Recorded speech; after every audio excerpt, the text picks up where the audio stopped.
Perkenalkan, nama saya Andre Paulian Gultom dari kelas 11 IPS 2. Hari ini saya akan menjelaskan tentang perjuangan bangsa Indonesia untuk mempertahankan kemerdekaan Indonesia.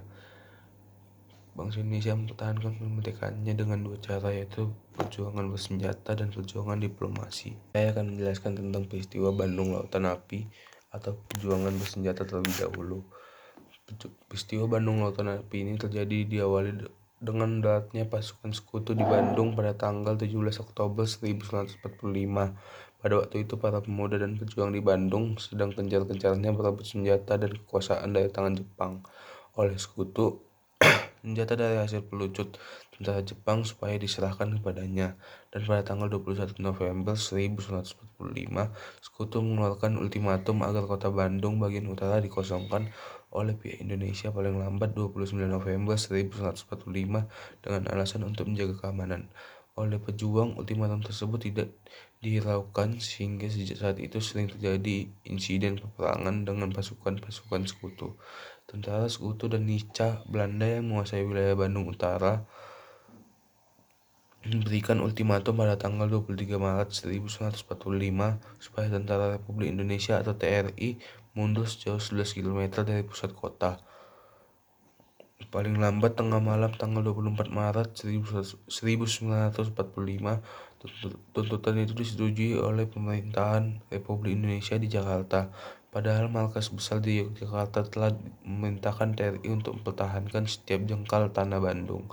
TRI dan masyarakat Bandung memutuskan untuk mundur ke selatan, tetapi sambil menghanguskan kota Bandung agar pihak musuh tidak dapat memanfaatkannya.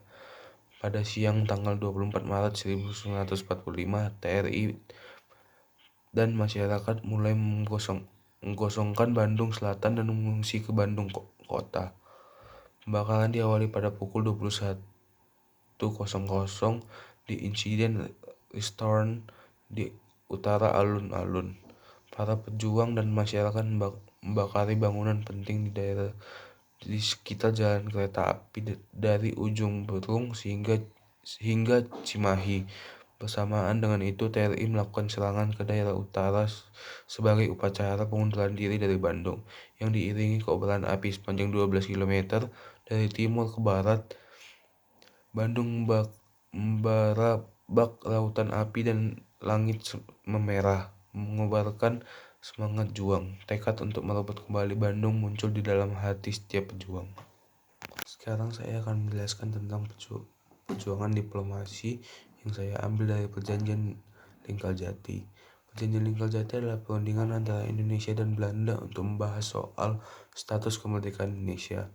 Namun pada akhirnya justru Belanda yang malah mengkhianati isi perjanjian tersebut.